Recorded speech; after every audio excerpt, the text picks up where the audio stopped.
Puji nama Tuhan, saudaraku yang terkasih dalam Tuhan kita Yesus Kristus. Kembali lagi saya pada video kali ini saya akan memberitakan tentang inspirasi kebenaran firman Tuhan bahwa Tuhan Yesus mengasihi saya dan saudara. Namun sebelum itu saudara, saya hanya ingin berkata bahwa ketika Anda menonton video saya kali ini, jangan lupa untuk di subscribe, di like, atau kalau saudara ingin untuk membagikan video ini. Dan jikalau ada kekurangan-kekurangan, saudara bisa juga untuk mengomentari, untuk mengeritik video kali ini. Saudaraku yang terkasih dalam Tuhan kita Yesus Kristus, dalam video kali ini saya akan memberikan tema yaitu perbuatan kasih. Dalam 1 Yohanes pasalnya yang ketiga ayatnya yang ke-18, saya akan bacakan buat kita semua.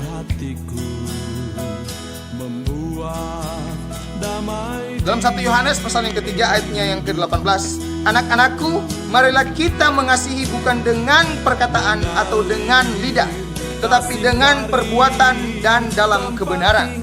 Saudara yang terkasih dalam Tuhan kita Yesus Kristus, firman Tuhan satu ayat saja yang akan saya bagikan kepada kita semua, ya. Firman Tuhan kali ini dicatat atau ditulis oleh Rasul Yohanes, salah satu murid Yesus Kristus pada tahun kurang lebih 85 sampai dengan 96 before Christ atau sesudah Kristus. Saudara yang terkasih dalam Tuhan kita Yesus Kristus, Rasul Yohanes berkata dalam pasal yang ketiga ayat yang ke-18 ini bahwa, saya akan baca sekali lagi buat kita semua, bahwa anak-anakku, marilah kita mengasihi bukan dengan perkataan atau dengan lidah kita, ya saudara, tetapi dengan perbuatan dan dalam kebenaran. Pertanyaannya, dalam kehidupan kita, sudah berapa besarkah kasih kita, kasih saudara kepada Tuhan dan kasih saudara kepada sesama manusia? Kita tidak cukup saudara kalau hanya memiliki kasih phileo, eros, dan storge. Tetapi kita lebih daripada cukup kalau kita memiliki kasih akan Allah, yaitu kasih agape, kasih yang sempurna, kasih yang tidak menuntut balasan, kasih yang tanpa pamrih, ya saudara. Yesus pernah berkata bahwa kasih itu tidak akan pernah lenyap, kasih itu tidak akan pernah berkesudahan, karena kasih itu adalah Allah sendiri, adalah Yesus Kristus sendiri. Ingat bahwa kasih bukan hanya sekedar kata-kata kita saudara, tetapi kasih butuh tindakan, karena kasih tidak berkesudahan. Kehidupan seseorang tidak bisa kita nilai atau tidak bergantung pada materi atau fisiknya saudara, tetapi tergantung pada bagaimana kasihnya kepada Tuhan, kepada Allah, dan juga kepada manusia atau saudaranya. Ingat bahwa kasih bukan menghakimi saudara, kasih bukan membenci apalagi mengutuk. Itu bukan kasih namanya, tetapi kasus namanya. Kalau kita memang memiliki kasih, yaitu kita mau mengampuni, kita mau menolong, kita mau memberkati orang-orang sekitar kita, karena itulah yang diajarkan oleh Tuhan bagi saya dan saudara. Bahkan Yesus pernah berkata bahwa kasihilah musuhmu dan berdoalah untuk mereka, yang berarti kita harus mengasihi semua orang.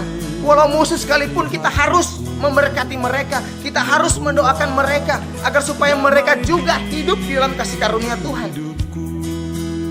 Jadi jikalau kita memiliki kasih itu saudara, jangan hanya sekedar dalam perkataan kita, tetapi kita harus menunjukkan bagaimana kasih Kristus hidup di dalam kehidupan saya dan saudara. Saudaraku yang terkasih dalam Tuhan kita Yesus Kristus, kalau kita punya kasih, kita berani untuk berkorban. Mengapa?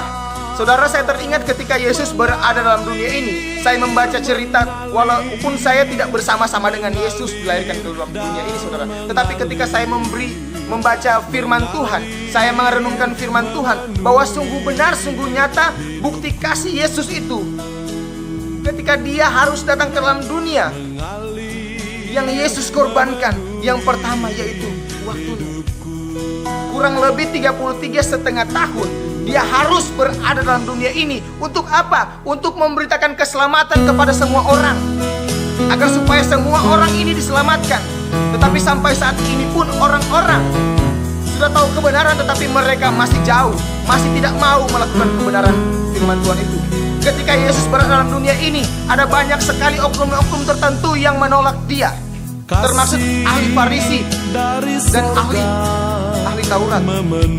Orang-orang Farisi dan ahli-ahli Taurat menolak keberadaannya Yesus dalam dunia ini, karena Yesus melakukan kebenaran. Banyak sekali mujizat, banyak sekali perbuatan ajaib yang Yesus lakukan. Karena apa? Karena Ia ingin menunjukkan belas kasihannya kepada manusia. Tapi Dia bukan yang diterima dalam dunia ini, melainkan Dia harus ditolak sebagai Tuhan dan diselamatkan. Yang kedua yang Yesus korbankan yaitu hartanya.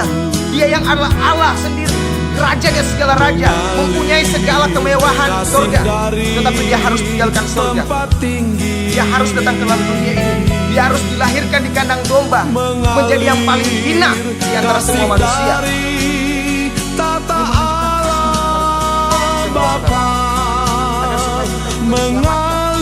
Kita juga bisa bersama-sama dengan Dia di dalam surganya yang megah. Mungkin kepuasan dunia, saudara, kita bisa rasakan saat-saat ini, kita bisa nikmati saat-saat ini. Tetapi saya mau katakan, keenakan dunia, ya, itu semuanya terbatas.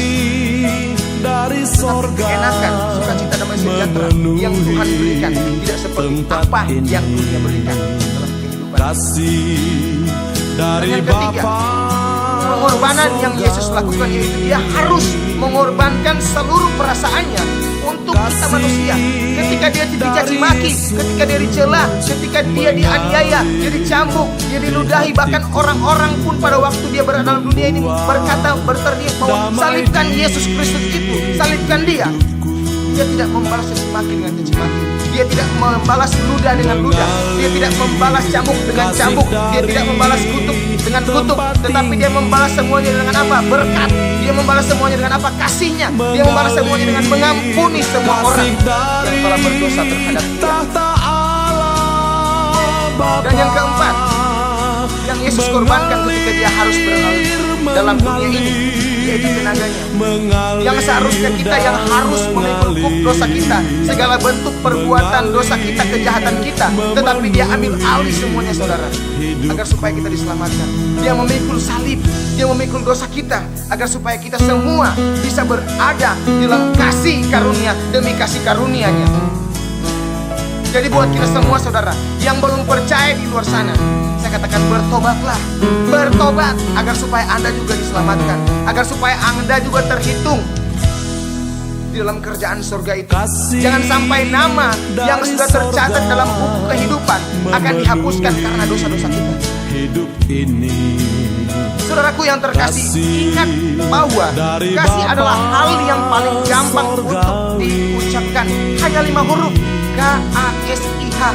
Tetapi kasih juga susah untuk dilakukan. Dan ingat, di 5 huruf ini, yaitu K-A-S-I-H ini, memiliki makna, dampak yang sangat besar yang menggoncangkan dunia, yaitu kasih Yesus terhadap semua dan seluruh manusia. Saudaraku yang terkasih dalam Tuhan kita Yesus Kristus, sebagai motivasi bagi kita setiap orang percaya bahwa orang jahat juga bisa melakukan perbuatan baik. Tetapi orang jahat itu susah untuk melakukan kebenaran di hadapan Tuhan. Berbeda dengan orang benar. Orang benar dia akan melakukan berbagai banyak cara untuk tetap terus hidup benar di hadapan Tuhan, untuk tetap terus berbuat baik kepada orang-orang lain. Makanya saya mau katakan, saya pesankan kita semua, saudara, bahwa jangan salah kita menilai orang. Dimana di saat-saat ini ada banyak sekali orang benar, ada juga banyak sekali orang yang hanya tahu melakukan kebaikan. Makanya ingat bahwa yang baik belum tentu benar, dan yang benar sudah tentu baik. Tuhan Yesus memberkati. Saya mau katakan kepada kita semua bahwa salam petobat baru. Haleluya.